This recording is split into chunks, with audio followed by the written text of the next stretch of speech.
So I'm finally getting around to fixing this thing up. Needs a carburetor rebuild, or at least the gaskets changed out. I also got an extra one of these speed feed heads. I got a new guard here because this one's all torn up. There's the carb kit. Here is the cutter blade and the retainer nut. First thing we're going to do is tear into the carburetor. So pull the air filter box off. Have a look at the air filter. Looks good. I think I vacuumed this out or cleaned it out a bit. It's fine now.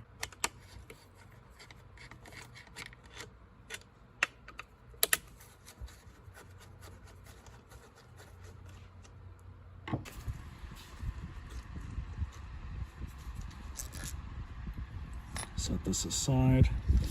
Now on these carburetors, you're going to have to remove one of these jam nuts in order to get this piece out. It's probably a 10 millimeter. Just like that.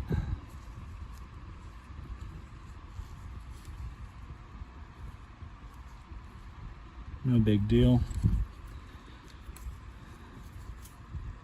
And we'll very carefully pull the fuel lines off. If you choose to use a pair of pliers on this Tygon fuel line, make sure they don't have the serrated jaws on them. Make sure they're smooth. Both these fuel lines are actually in really good condition, surprisingly.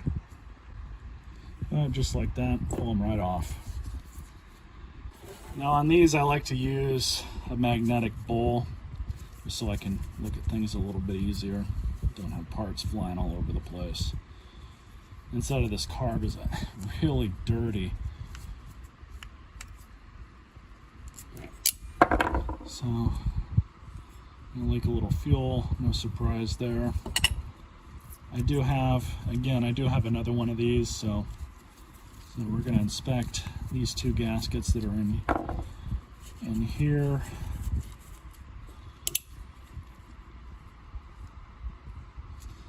Yeah, so I'm already seeing that this carburetor is pretty dirty. So these you want to be very careful. Sometimes they can be stuck on there pretty good. Okay, so here is the diaphragm and gasket, and you want to remember, so here is the plate. You're going to have the diaphragm itself, which is going to go in between the plate and the paper gasket, and obviously the paper gasket. So this diaphragm is actually still in really good shape. We could probably get away with reusing that.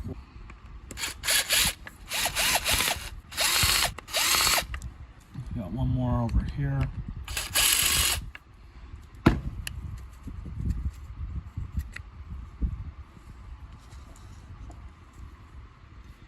So now we really can clean this whole thing off. I don't even think we need to mess with this though, but I'm going to clean this out for sure. Be right back. Alright, so I just cleaned it up. Now we're going to start putting everything back together.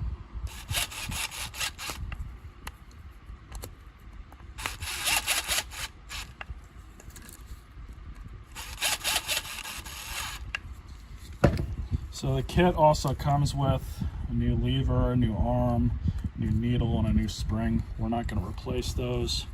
It also comes with a new screen too, which you don't really need to replace that unless it's very obvious that the old one is messed up. Paper gasket on first. You always want to make sure that you get these on the correct way.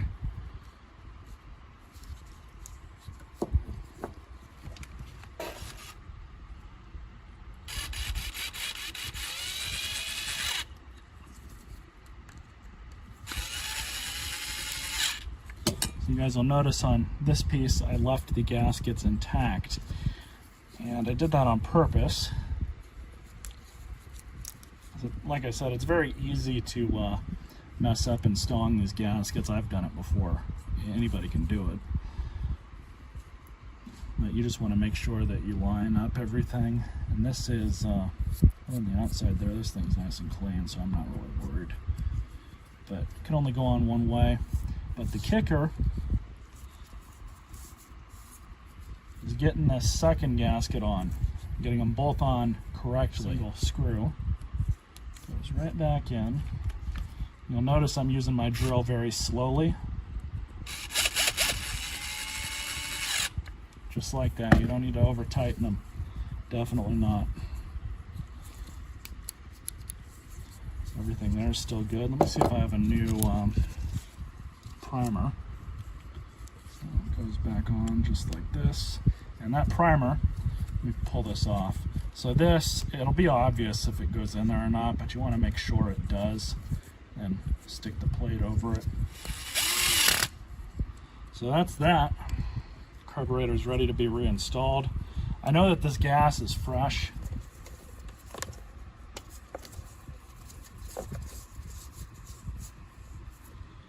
Alright, so just because I want to put a load on it when I get it running, I'm going to open up this and install this.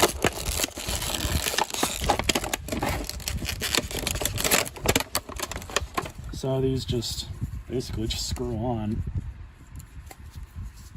Just pull the lines out. And then I'll show you guys a trick here. So then you get a screwdriver. So I'm going to stick in that hole. You just do this hand tight. It does not need to be on there wrenched on.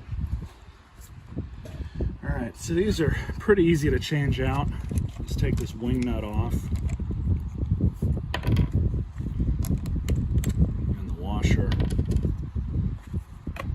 Push the bolts. And just like that, they come off.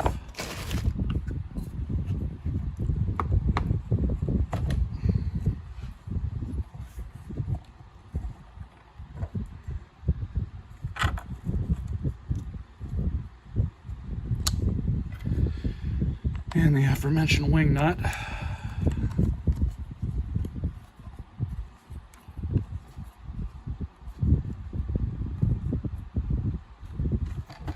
Perfect. Maybe a little bit more.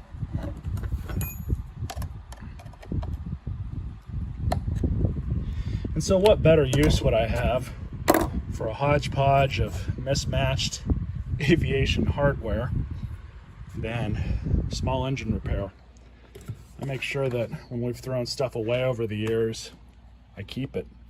I mean, we're just going to throw it away anyways. I might as well keep it. It's good enough for small engine stuff and stuff that I'm doing around here. So I keep all of our used hardware from all the different jobs I've been at. Well, most of it when I think about it. Most of this stuff came off of aircraft. Dropped a nut. All right, so it is kind of important to note that the correct way that this goes on is with the blade closest to the end of the shroud. So we're just gonna put it on like this.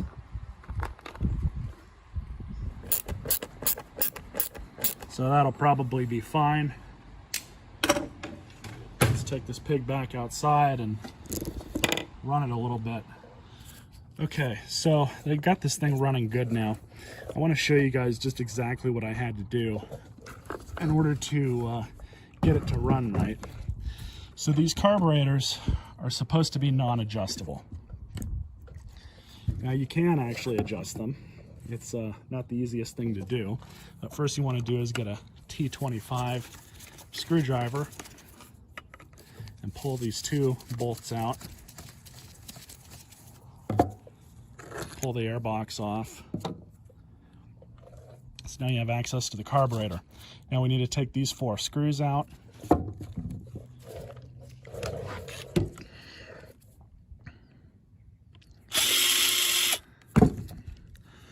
And then just pull the primer bulb and the plate off. And now you have access to here, just like when we took this thing apart to rebuild it. You have this single screw that you're going to have to remove and make sure the gasket comes off too. So now we have, in here is your high side adjustment. Now for this, it's going to be blocked off. And I was able to get a small drywall screw in there, just like that. And then I actually used my drill and kind of slowly drilled it in there so it was nice and even. And then very carefully, I don't want to stick it back in there,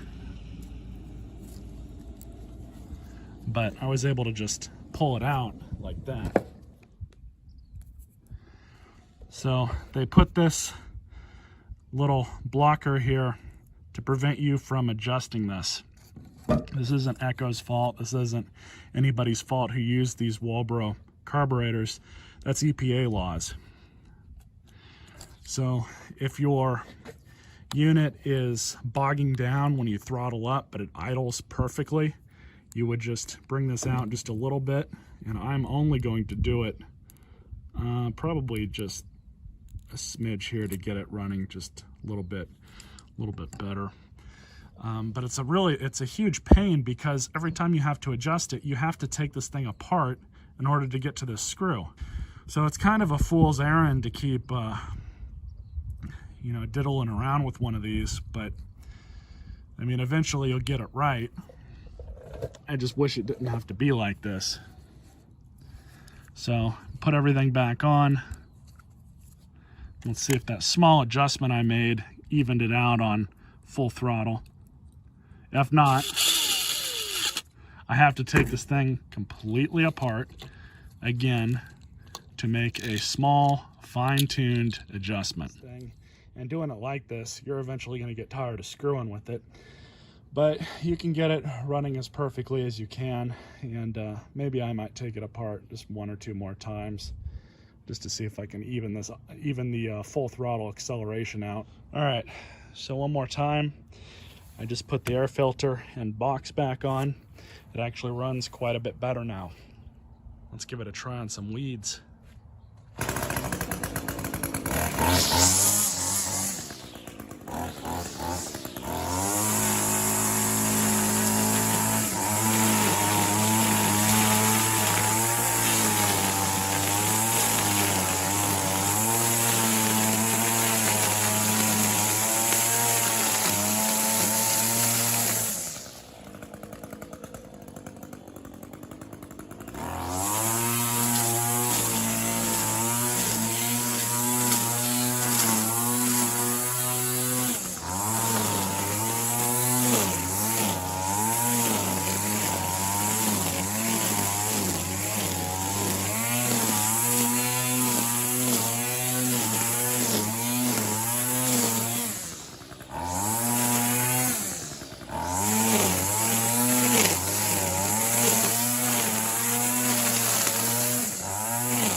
nice. Happy with how this turned out. Now I just got to clean all the dirt and grime off of it, and it'll be ready for sale. Hope you guys enjoyed this video.